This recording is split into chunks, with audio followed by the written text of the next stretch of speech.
Student हैं, आप सभी स्टूडेंट को इस वक्त की बेहद ही इम्पोर्टेंट जानकारी अपडेट देना चाहता हूं कि छत्तीसगढ़ में जो है एडीओ के 415 पदों पर जो है भर्ती विज्ञापन जारी हो चुका है। तो जो भी स्टूडेंट छत्तीसगढ़ में एडीओ सहायक विकास विस्तार अधिकारी बनना चाहते हैं, आप जो है बन सकते हैं।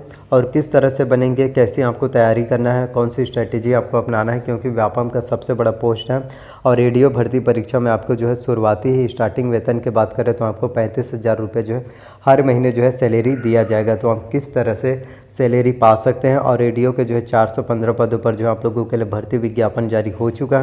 और इस वीडियो में आप सभी को मैं बताऊंगा बुक लिस्ट के बारे में।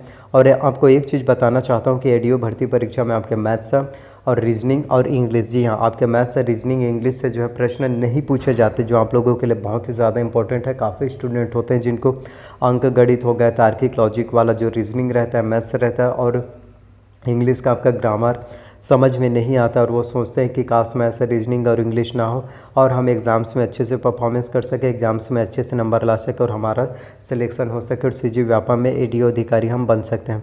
तो आप जो है एडीओ अधिकारी बन सकते हैं, आपके सपने पूरे हो सकते हैं। तो सहायक विकास विस्तार अधिकारी एडीओ के टोटल 415 पदों पर आप लोगों के लिए सबसे बड़ी भर्ती वैकेंसीज निकल कर आया है। इस वीडियो में आप लोगों को कंप्लीट जानकारी दूंगा कि एडीओ के लिए योग्यता क्या होना चाहिए, सिलेबस और एग्ज़ाम पैटर्न क्या होता है, आयु सीमा कितना होना चाहिए, कौन से कैटेगरी वाले स्टूडेंट को आयु सीमा में कितना छूट मिलता है, कट ऑफ जो है कितना जाने वाला है, सैलरी आपको जैसे 35,000 मैंने स्टार्टिंग में ही आपको बताया। सिलेक्शन प्रोसीजर जो है किस तरह से आपका जो है चयन प्रक्रिया जो है होता है, आपके पास जो है कौन कौन से क्वालिफिकेशन डॉक्यूमेंट्स, आपके पास सर्टिफिकेट कोर्स होना चाहिए, और कौन सी पुस्तकें आपको जो है पढ़ना है। क्योंकि एडीओ का सिलेबस जो है बाकी जितने भी व्यापम के एग्ज़ाम्स होते हैं उन सभी से जो है बिल्कुल ही हटकर जो है अलग होता है। तो किस तरह से आपको प्रिपरेशन करना है, हर एक डिटेल्स इस वीडियो में आप लोगों को मिलने वाला है। तो आप लोगों के लिए एक अच्छी अपडेट है, खुशखबरी है, सुनहरा मौका है एडीओ अधिकारी बनने का।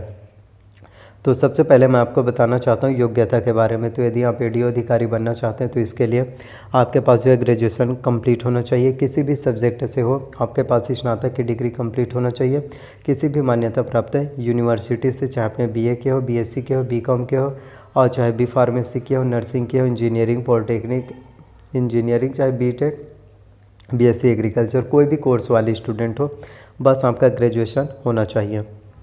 इसके साथ आयु सीमा की बात करें तो मिनिमम एडीओ बनने के लिए 21 वर्ष होना चाहिए और मैक्सिमम 40 वर्ष है।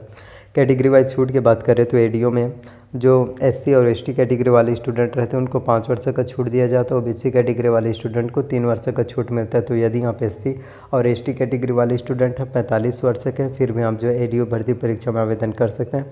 यदि आप ओबीसी कैटेगरी वाले स्टूडेंट हैं 43 साल के हैं, फिर भी आप जो है एडीओ भर्ती परीक्षा में सम्मिलित हो सकते हैं, आवेदन कर पाएंगे। सिलेक्शन प्रोसीजर की बात करें तो इसमें डायरेक्ट भर्ती होता है, सीधी भर्ती होता है, आपको इंटरव्यूज़ वगैरह नहीं देखने को मिलेगा, सिर्फ आपको एग्ज़ाम्स को बस क्वालिफाई करना है।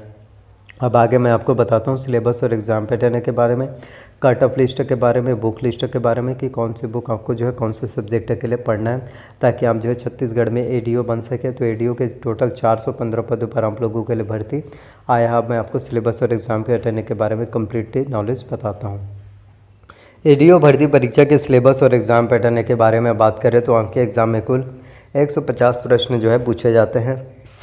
प्रत्येक प्रश्न जो है आपके 1 अंक के होंगे, और इसके साथ ही इसमें माइनस मार्किंग, निगेटिव मार्किंग भी देखने को मिलता है। और एग्ज़ाम्स के लिए आपको जो है 3 घंटे का समय दिया जाएगा, और निगेटिव मार्किंग आपका 0.25 होगा। वहीं हम सिलेबस के बारे में बात करें जो काफ़ी ज़्यादा इंपॉर्टेंट है। सामान्य ज्ञान से 30 अंकों के 30 प्रश्न पूछे जाएंगे। आजीविका संबंधित योजनाओं की जानकारी से भी 30 अंकों के 30 प्रश्न आएंगे। सामान्य हिंदी से, हिंदी के व्याकरण से 30 अंकों के 30 प्रश्न, पंचायती राज की जानकारी से 30 अंकों के 30 प्रश्न, ग्रामीण विकास की फ्लैगशिप योजनाओं की जानकारी से 30 अंकों के 30 प्रश्न। तो इस तरह से आपके एग्ज़ाम में कुल 150 प्रश्न जो है पूछे जाते हैं, और 150 अंकों के आएंगे। और निगेटिव मार्किंग होता है, तो निगेटिव मार्किंग से बच के रहना। अब आपको पूरा टॉपिक वाइज मैं आपको बताता हूँ, अच्छे से एक्सप्लेन करता हूँ।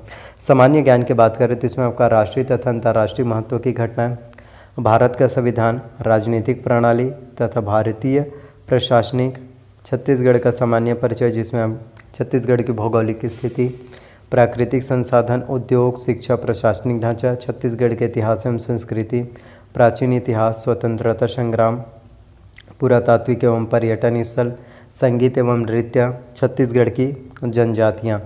तो इन सभी से जो है सामान्य ज्ञान से आपके एग्ज़ाम में प्रश्न जो है पूछे जाते हैं।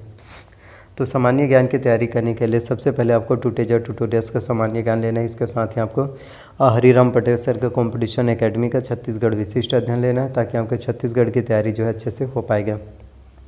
साथ ही आजीविका संबंधित योजनाओं की जानकारी की बात करें तो इसमें आपका भारतीय कृषि और ग्रामीण अर्थव्यवस्था में उसकी भूमिका, इसके अंतर्गत हरित क्रांति, श्वेत क्रांति, कृषि का मशीनीकरण तथा पशुपालन आदि का ग्रामीण जनजीवन पर प्रभाव का अध्ययन। तो आपके आजीविका से संबंधित प्रश्न जो है पूछे जाते हैं। साथ ही आपके आजीविका में राष्ट्रीय आजीविका मिशन, आजीविका प्रदान करने में ग्राम उद्योग की भूमिका, संस्थागत विकास, स्व सहायता समूह के प्रकार और उसके गठन की प्रक्रिया, आजीविका हेतु परियोजना प्रबंध जिसमें आपका सहकारिता एवं बैंक व्यवस्था, बाजार में आपका परिभाषा प्रकार, स्थानीय बाजार की रूपरेखा, आजीविका हस्तक्षेप के प्रकार, तो पशुधन उत्पाद तथा प्रबंध, तो ये सभी आपके आजीविका में पूछे जाते हैं। उसके बाद पंचायती राज की जानकारी की बात करें तो इसमें 73वां संविधान संशोधन विशेषताएं, छत्तीसगढ़ पंचायत राज अधिनियम, त्रिस्तरीय पंचायत की संरचना, ग्राम पंचायत के कृत्य, ग्राम सभा, ग्राम पंचायत की स्थायी समितियां उनके कृत्य, पंचायत सेक्टर की प्रमुख योजनाओं की जानकारी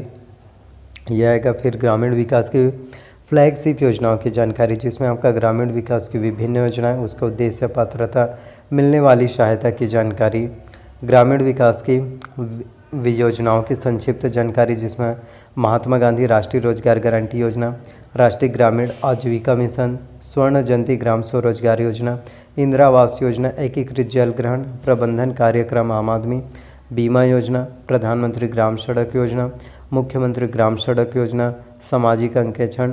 तो इन सभी टॉपिक से जो है एग्ज़ाम में आपके प्रश्न पूछे जाते हैं। हिंदी की बात करें तो इसमें आपका वर्ण, विचार, स्वर, व्यंजन, अक्षर, वर्तनी, संज्ञा, समास, मुहावरे, लोकोक्तियाँ, अपठित गद्यांश, इन सभी से जो है एग्ज़ाम में पूछे जाते हैं। तो हिंदी की तैयारी करने के लिए आपको दिल्ली IAS एकेडमी का बुक लेना है। यदि आप दिल्ली IAS एकेडमी के बुक से जो है हिंदी की तैयारी करेंगे तो आपके एग्ज़ाम्स में जो 30 अंकों के प्रश्न आएंगे उसमें कम से कम 25 अंक जरूर आपका आएगा। तो बस आप लोगों को एग्ज़ाम्स की तैयारी जो है अच्छे से करना है, ताकि आपका सिलेक्शन जो है देखने को मिले और आपको जो है जॉब मिले। तो बात करें एडीओ भर्ती परीक्षा के बुक के, तो ग्राम पंचायतों के सरपंचों, उप सरपंचों हेतु पठन सामग्री, सामान्य हिंदी ग्रंथ अकेडमी सुशील त्रिवेदी का बुक, छत्तीसगढ़ पंचायत और नगर पालिका है, आप ले सकते हैं। तो इन सभी बुक से जो है आपके एग्ज़ाम्स की तैयारी बहुत अच्छे से बेहतर तरीके से हो पाएगा। तो एडीओ अधिकारी यदि आप बनना चाहते हैं तो 415 पदों पर आप लोगों के लिए नई वैकेंसीज, नई भर्ती आने वाला है। तो बस आप लोगों को मेहनत अच्छे से कर रहे हैं। तो प्लीज़ चैनल पर नए हैं तो चैनल को सब्सक्राइब कर लीजिए, वीडियो को लाइक कीजिए, कोई डाउट्स हो तो कमेंट करना। सो थैंक यू, मिलते हैं अगले वीडियो में। So thank you, please channel subscribe जरूर कीजिए, बेल नोटिफिकेशन को भी ऑन कर लीजिए।